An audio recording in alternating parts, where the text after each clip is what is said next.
Hey, welcome back. This is the last lesson in ZBrush.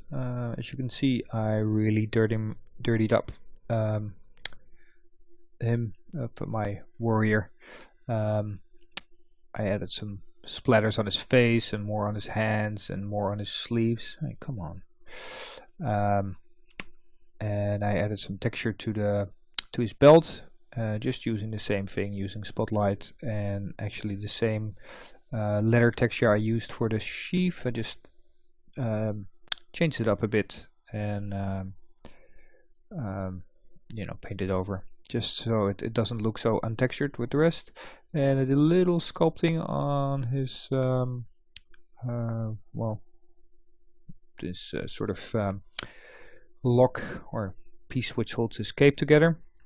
And the last thing I wanted to do before we do a render is his beard is very black, and I wanted to here we can see the splatters on his face, which done the same way, and there's some stretching on the side, but we will never see that because that's inside his cape, so I didn't fix it. Right, so the beard can be painted just like anything else, and I will use the standard brush here, but you could also use there are some brushes here for painting hair. It's groom color tip, groom color mids, and so you can do the bottom and the top. And well, let's see if that works. I'll paint some. Oh, yeah, that's okay. So let's see, where's our, oh yeah, look, I'm getting a little white tip, which is nice. And I just wanted to get some sort of whitish streak, which I like. And this is just the tip, so green color mid. Do we have some groom color? Oh, that seems to be it.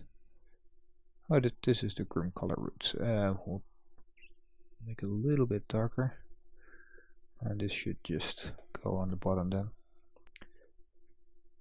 near the roots.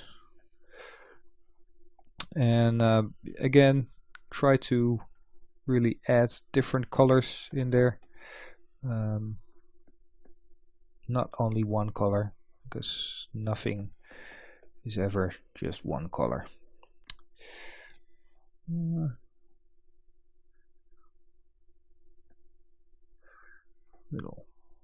can we do that? It's maybe a little bit too much. Just trying to think of some interesting patterns, and probably should just make it a little bit less big broad brush strokes. Just so, let's see. Doesn't look so good right now, but if we do a render, there you go. There's some color in his beard. I paused my movie when I was rendering, so you could, otherwise you guys have to wait for it as well.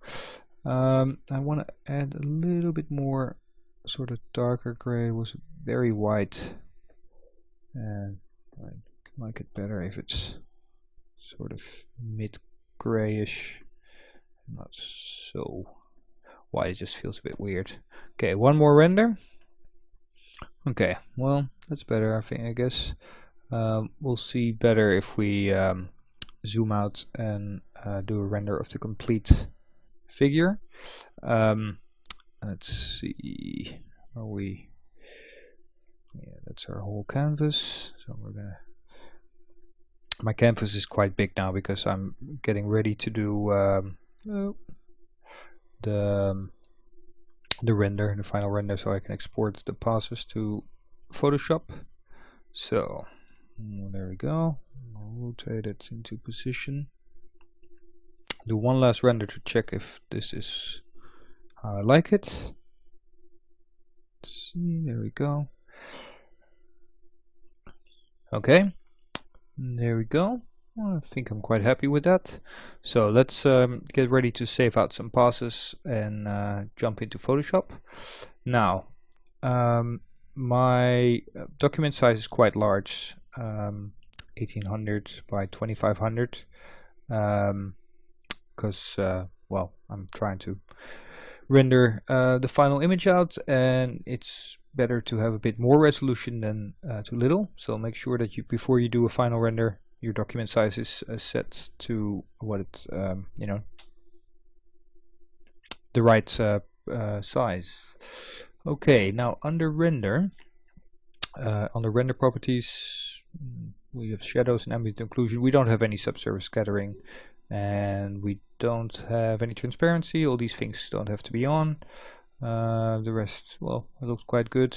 So under render passes, you have all these passes. So you have shaded, which is basically your beauty. You have a depth pass, you have a shadow, you have an ambient occlusion, and you have a mask. So and you can just click on those and you can just save them out. So I will save all of those passes out, and then I will see you guys in Photoshop. All right, see you in the next lesson.